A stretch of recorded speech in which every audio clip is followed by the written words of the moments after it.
আচ্ছা, আজকে আমরা আরেকটা ইম্পর্টেন্ট লেকচার স্টার্ট করতেছি। গত লেকচারটারই সিকোয়েন্স, সেটা হচ্ছে আমাদের প্র্যাকটিক্যাল ইন্টিগ্রেটেড। আজকে আমরা প্র্যাকটিক্যাল ইন্টিগ্রেটেড স্টার্ট করব। ওকে, তো আমাদের ইন্টিগ্রেটেড কি ছিল, যে সার্কিটটা ইন্টিগ্রেট করতে পারতো। তো আমরা আইডিয়াল ইন্টিগ্রেটর পড়ে আসছি না লাস্ট ক্লাসে? আইডিয়াল ইন্টিগ্রেটরের ফ্রিকোয়েন্সি রেসপন্সও দেখে আসছি আমরা, পোল জিরো প্লটও দেখে আসছি। তো আইডিয়াল ইন্টিগ্রেটর দেখে আসছি আমরা। এখন আমরা দেখবো হচ্ছে প্র্যাকটিক্যাল ইন্টিগ্রেটর, ঠিক আছে?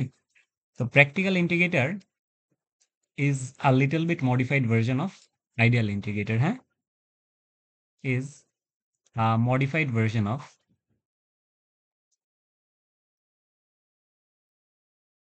Ideal one. ওকে, তো আইডিয়াল ওয়ানের একটা মডিফাইড ভার্জন হচ্ছে আমাদের প্র্যাকটিক্যাল। তো আইডিয়াল ইন্টিগ্রেটের ডায়াগ্রামটা হচ্ছে এরকম যে আইডিয়াল ইন্টিগ্রেটের জন্য আমাদের ডায়াগ্রামটা খুবই সিম্পল। আমরা জাস্ট হচ্ছে একটা প্যারালাল রেজিস্টার কানেক্ট করি সার্কিট, কি বলে, ক্যাপাসিটরের সাথে, আর কিচ্ছু না। দিস ইজ নাথিং, ঠিক আছে? তো এটা হচ্ছে আমাদের ফিডব্যাকের সাইডে যায়। সরি,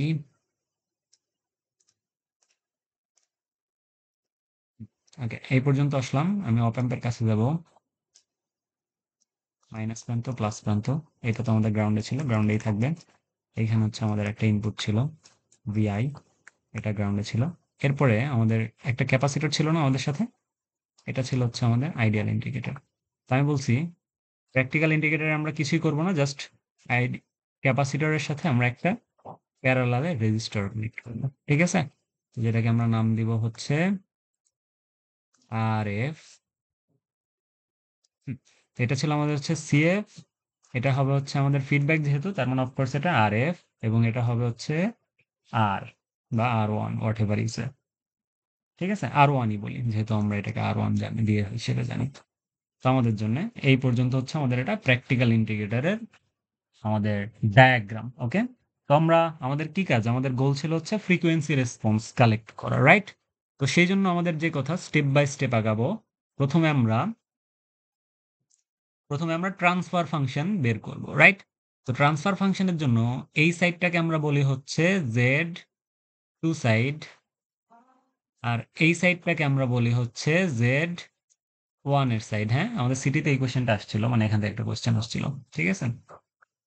ওকে, তো আমাদের জন্য ট্রান্সফার ফাংশন বের করাই হচ্ছে আমাদের গোল। টিএফ টিএফ সমান হচ্ছে আমাদের জন্য গেইন। গেইন সমান হচ্ছে, আমরা জানি এটা একটা ইনভার্টিং কনফিগারেশন, তার মানে হবে হচ্ছে Z two by z one আর একটা নেগেটিভ সাইন, ঠিক আছে? আচ্ছা, তো নেগেটিভ সাইন নিলাম।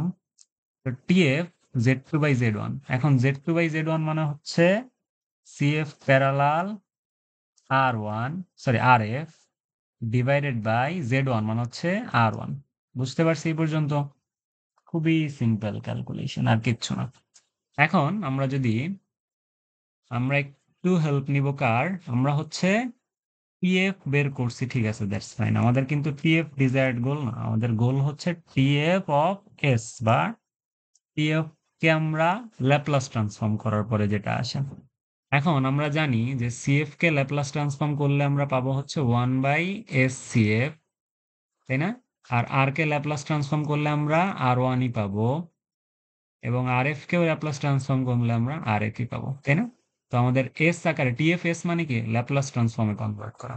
তো তাহলে মাইনাস সিএফ কে ল্যাপ্লাস ট্রান্সফর্ম করা মানে হচ্ছে ওয়ান বাই এস সিএফ, তাহলে প্যারালাল আর এফ ডিভাইডেড আর ওয়ান। বুঝছি? বুঝছি। তো আমাদের যে কাজটা করতে হবে সেটা হচ্ছে আমরা একটু জেড টুটা ক্যালকুলেট করে নিয়ে আসি, হ্যাঁ, বাইরে থেকে তো না, বেসিক্যালি পাশ থেকে আর কি। হ্যাঁ, এই পোর্শনটা একটু নিচে নিয়ে যাই।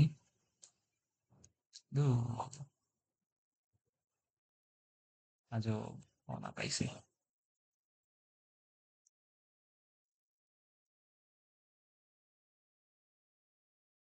আচ্ছা, তো আমাদের কি বাকি ছিল এবার?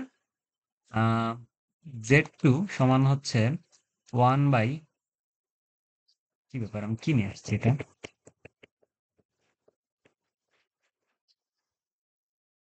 জেড টুকেই সিলেক্ট করি নাই, দেখছি অবস্থা। ওকে,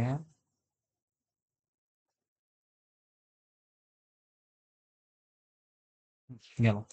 আমাদের জেড টু মানে হচ্ছে সিএফ প্যারালাল আর এফ, যেটাকে আবার ল্যাপ্লাস ট্রান্সফর্ম করার পর পাই আমরা হচ্ছে জেড টু সমান Z two S basically, Z2S সমান হচ্ছে 1/SCF parallel of RF, right? লিখতেই পারতেছি Z2S মান হচ্ছে 1/SCF প্যারালাল RF, লিখতে পারতেছি এই পর্যন্ত।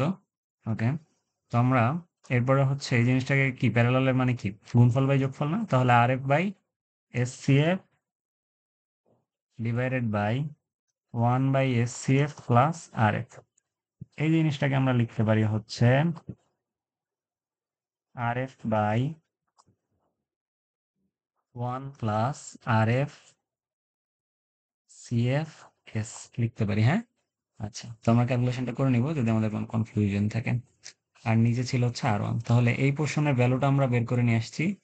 এই পোর্শনের ভ্যালুটা হয় হচ্ছে নেগেটিভ, তো ছিল RF by 1 plus RF CF S divided by R1। এই লাইনে আমরা যদি উভয় পাশে মানে উপরে নিচে R1 দিয়ে ভাগ করি তাহলে পাই হচ্ছে negative RF by R1 1 plus ভাগ, হ্যাঁ 1 প্লাস RF CF S লিখতে পারি। তো এটাই বেসিক্যালি আমাদের জন্য হচ্ছে ট্রান্সফার ফাংশন অফ S, বুঝতে পারছি? তো আমাদের ট্রান্সফার ফাংশন অফ S বা ল্যাপ্লাস ডোমেইনে আমরা পেয়ে গেছি। তো ল্যাপ্লাস ডোমেইনে যখন আমরা পেয়ে গেছি তখন আমরা পোল জিরো প্লটটা এঁকে ফেলতে পারি, রাইট? এখন আমাদের for pole zero plot, pole zero plot কেমন আঁকি আমরা? এরকম একটা পোল জিরো আঁকি, একটা ফিগার আঁকি। এই পোর্শনে থাকে হচ্ছে আমাদের ইমপার্ট বা ইমাজিনারি পার্ট, এই পোর্শনে থাকে হচ্ছে রিয়েল পার্ট। এখন ট্রান্সফার ফাংশন অফ এস, তখন লক্ষ্য করি ট্রান্সফার ফাংশন অফ এস যেটা আছে সেই এস পোর্শনে লবের মধ্যে এস এর কোনো টার্ম নাই, আর লব ছিল আমাদের জিরো, রাইট? লব রিপ্রেজেন্ট করা হচ্ছে জিরো, আর হর রিপ্রেজেন্ট করা হচ্ছে পোল। তো আমরা আমরা এস খুঁজতাম, তাই না, উভয় উপরে আর নিচে। তো দেখি যে লবে আমাদের কোনো এস এর টার্ম নাই, উইচ মিনস এখানে we do not have any zero. তাহলে আমরা লিখতে পারি নো জিরো, লিখতে পারি।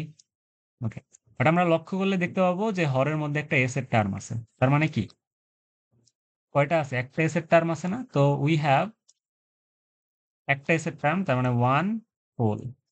তো পোল বের করার জন্য কি, পুরো টার্মটাকে আমরা জিরো ধরে নিই, রাইট? মানে ইকুয়াল টু জিরো লিখি, আর এফ সিএফ এস সমান জিরো লিখে দিই আমরা, যেহেতু আমরা এভাবেই পোল বের করতাম। তাহলে এস এর ভ্যালু কি আসে? নেগেটিভ 1/RF CF, তাই না?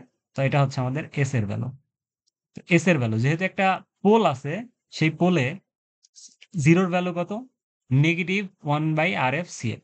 তার মানে এটা যদি 0 পয়েন্ট হয়, নেগেটিভ সাইডটা হবে এখানে। কালারটা একটু চেঞ্জ করে নিই।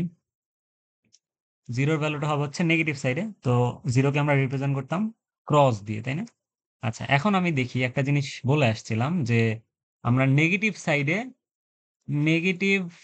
সাইড ইকুয়ালস টু পোল পাইছি, অর্থাৎ we have got a pole in the negative side. এখন আমি বলছিলাম পোল বা জিরো যদি আমরা জিরো পয়েন্টে বা সেন্টারে পাই তাহলে সেটাকে বলা আইডিয়াল। আমরা যদি লেফট সাইডে পাই বা নেগেটিভ সাইডে পাই তাহলে সেটাকে বলা হচ্ছে প্র্যাকটিক্যাল। প্র্যাকটিক্যাল বলে না, সেটাকে আরো বলে স্টেবল, বেসিকলি স্টেবল। তো তার মানে এই সিস্টেমটা, সুতরাং এই সিস্টেম ইজ মোর স্টেবল, তাই না? মোর স্টেবল। এখন যদি আমরা নেগেটিভ পজিটিভ সাইডের রেজাল্ট পাইতাম, অর্থাৎ এইখানে যদি একটা পোল পাইতাম তাহলে এই সিস্টেমটা হয়তো আনস্টেবল। ঠিক আছে? তো এই সিস্টেমটা স্টেবল করতে পারছি আমরা, আগে ছিল হচ্ছে আইডিয়াল, এবার আমরা একটু স্টেবল করতে পারছি। তো এবারের ফ্রিকোয়েন্সি কার্ভগুলো আমরা একটু স্টেবলই পাবো, যেহেতু এই সিস্টেমটা বেশি স্টেবল। পোল জিরো প্লট আমাদের হয়ে গেল। এরপরে আমরা দেখব হচ্ছে সবচেয়ে ইম্পর্টেন্ট পোর্শন আমাদের জন্য, যেটা সেটা হচ্ছে ফ্রিকোয়েন্সি রেসপন্স, তাই না? আচ্ছা, তো ফ্রিকোয়েন্সি রেসপন্স তো আমাদেরকে খুবই ইম্পর্টেন্ট একটা কোশ্চেন আসতে পারে, explain the frequency response of, যেটা আমাদের মিড টার্মে আসছিল, the frequency response of an practical integrator, বুঝছি? এই ধরনের কোয়েশ্চেন আসলে আমাদেরকে কি প্রসেস অনুযায়ী যেতে হবে? আমি বলছিলাম ফ্রিকোয়েন্সি রেসপন্সের জন্য আমরা ট্রান্সফার ফাংশন অফ এস পেয়ে গেছি না? এস পেয়ে গেছি কত? Negative RF by R1 1 plus 1 plus RF CF S, এটাই তো পাইছিলাম প্রবাবলি, হ্যাঁ। আমি বলছিলাম ফ্রিকোয়েন্সি রেসপন্সের জন্য আমাদেরকে ফ্রিকোয়েন্সি ডোমেইনে নিতে হবে ফার্স্টে। তো তাহলে টিএফ কে এস এর জায়গায় আমরা কি প্রকাশ করব? জে ওমেগাতে। আচ্ছা, এখনো যাইনি এই পর্যন্ত, জে ওমেগাতে। অর্থাৎ এস যেখানে যেখানে আছে সেখানে আমরা কি বসাবো? জে ওমেগা বসাবো। 1 plus R F j omega C F লিখতে পারি। তো ফ্রিকোয়েন্সি রেসপন্সের জন্য আমার কি প্রয়োজন?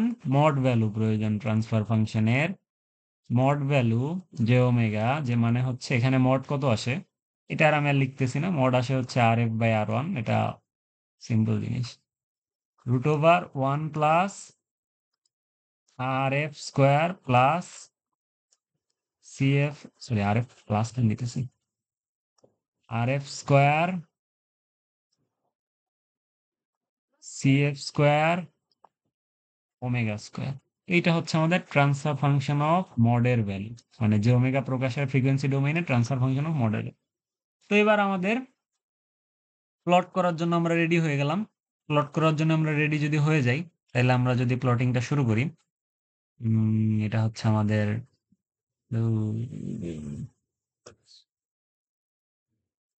কি অবস্থা, এত বাজে। আচ্ছা, এইদিকে হচ্ছে আমাদের ওমেগা, এইদিকে হচ্ছে আমাদের মড টিএফ জে ওমেগা, বা আমাদের গেইন যাই বলি আমরা, হোয়াট এভার গেইন বা হোয়াট এভার। ঠিক আছে, তো এখন আমরা দেখতেছি যে আমাদের ওমেগার হাইয়েস্ট ভ্যালু হচ্ছে ইনফিনিটি আর লোয়েস্ট ভ্যালু হচ্ছে zero, right? Omega H equals to infinity, omega L equal to zero. তো এবার দেখতেছি আমাদের কার্ভটা কিন্তু একটু ইন্টারেস্টিং কার্ভ। কি হবে? যখন ওমেগা ইকুয়ালস টু ইনফিনিটি, তখন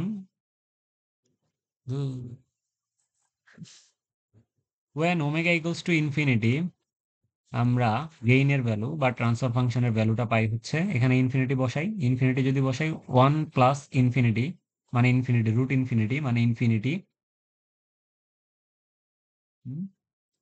ওমেগার ভ্যালু যখন ইনফিনিটি তখন হচ্ছে, আচ্ছা আমরা আগে জিরো বসাই। আচ্ছা, না না না, এটাই বসাই। ওমেগার ভ্যালু যখন ইনফিনিটি তখন এখানে ইনফিনিটি বসাচ্ছি, তার মানে এই পোর্শনটা infinity. 1 plus infinity infinity, root over infinity infinity, তার মানে হচ্ছে R F by R I divided by infinity. তার মানে ওমেগার ভ্যালু যখন ইনফিনিটি তখন আমার ট্রান্সফার ফাংশন বা গেইনের ভ্যালু জিরো। বুঝছি? আচ্ছা, তো এটা সিম্পল জিনিস, আসলেই পারবো। যখন ওমেগার লোয়েস্ট ভ্যালু অর্থাৎ জিরো, তখন আমাদের গেইন বা ট্রান্সফার ফাংশনের মড ভ্যালু সেটা কত? আমরা কি বসাবো? জিরো বসাবো। এখানে জিরো বসাচ্ছি, zero 1 plus zero root one, তার মানে এই ভ্যালুটা আসে, টোটাল ভ্যালুটা আসতেছে হচ্ছে R F by R I. তার মানে এবার লক্ষ্য করি কার্ভটা কেমন হবে। রেসপন্সটা যদি দেখি, রেসপন্সটা হবে ইন্টারেস্টিং। আমাদের যখন ওমেগার ভ্যালুটা জিরো তখন আমরা একটা ফাইনাইট ভ্যালু পাবো, সেটা হচ্ছে R F by R one, তাই না? ফাইনাইট ভ্যালু পাবো। এরপর কার্ভটা কিছুক্ষণ এভাবে থাকবে। তো যখন আমাদের ফ্রিকোয়েন্সিটা নামা স্টার্ট করবে তখন আমরা ইনফিনিটির দিকে গেলে জিরো পেয়ে যাবো। বুঝছি? তো এই জিনিসটাকে আমরা বলি হচ্ছে কাট অফ ফ্রিকোয়েন্সি, তাই না? ওমেগা সি বা কাট অফ ফ্রিকোয়েন্সি যেটা, সেটা বলি আমরা। এর মধ্যে এই পোর্শনটাকে বলে আমরা হচ্ছে পাস ব্যান্ড। এখন এই জিনিসটা আমাদের কি পরিচিত লাগতেছে? একটা লো পাস ফিল্টারের মতো না? এটা কি একটা লো পাস ফিল্টারের মতো না? লো পাস ফিল্টার তো। তাহলে প্র্যাকটিক্যাল ইন্টিগ্রেটরটা এই অংশে কাজ করে হচ্ছে একটা এলপিএফ বা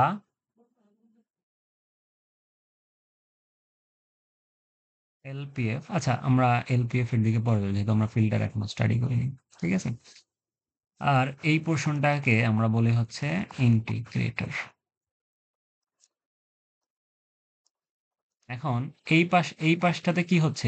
এই জায়গাটা জুড়ে, এই জায়গাটা জুড়ে কি সিগন্যালটা অ্যাম্প্লিফাই হয়ে যাচ্ছে না আর এফ বাই আর ওয়ান গুণ? তাহলে এই পোর্শনটাকে আমরা বলতে পারি works as an inverting amplifier, যেহেতু আমরা ইনভার্টিং করছিলাম, তাই না? আর এফ বাই আর ওয়ান হয়ে যাচ্ছে হচ্ছে আমাদের গেইনের পোর্শন। কি এইদিকে কি নির্দেশ করে? গেইন ছিল না? তো গেইন হচ্ছে RF বাই R1 কখন? যখন ইনভার্টিং অ্যাম্প্লিফায়ার। তো এই পোর্শনটা আমাদের গেইন হিসেবে কাজ করে বা ইনভার্টিং অ্যাম্প্লিফায়ার হিসেবে কাজ করে। এই পোর্শনটা কাজ করে হচ্ছে ইন্টিগ্রেটর হিসেবে। ঠিক আছে? তো এটাকে বলি হচ্ছে আমরা ওমেগা এল, ওমেগা সি। তো এর যদি আমরা ফ্রিকোয়েন্সি ডোমেইনে প্রকাশ করি, শুধু ফ্রিকোয়েন্সি, ওমেগা না, সেটা হচ্ছে ফ্রিকোয়েন্সি ডোমেইনে যদি প্রকাশ করি তাহলে কার্ভটা এরকমই থাকবে বেসিক্যালি। তো জাস্ট আমরা এফএল কি আমরা এফএল বলতাম হচ্ছে এই পোর্শনটাকে আমরা বলবো হচ্ছে এফএল কে আমরা বলবো হচ্ছে 1/2 পাই RF CF। এগুলো প্রুফ দেখবো আমরা যখন ফিল্টার করবো তখন দেখবো। আচ্ছা থাকে, এগুলো আমরা এখন না জানি, যেহেতু আমরা প্রুফ দেখবো ফিল্টার করার সময়। আশা করি আমরা হচ্ছে proof দেখবো ফিল্টার করার সময়। ঠিক আছে? তো বেসিক্যালি এটাই ছিল হচ্ছে আমাদের ফ্রিকোয়েন্সি রেসপন্স। তো এবার আমরা যদি একটু আলোচনাটা করি, তো দেখি যে we have a gain of RF by R1 which is a finite number, তাই না? একটা ফাইনাইট নাম্বার, আমি তো এটাকে অ্যাডজাস্ট করতে পারবো।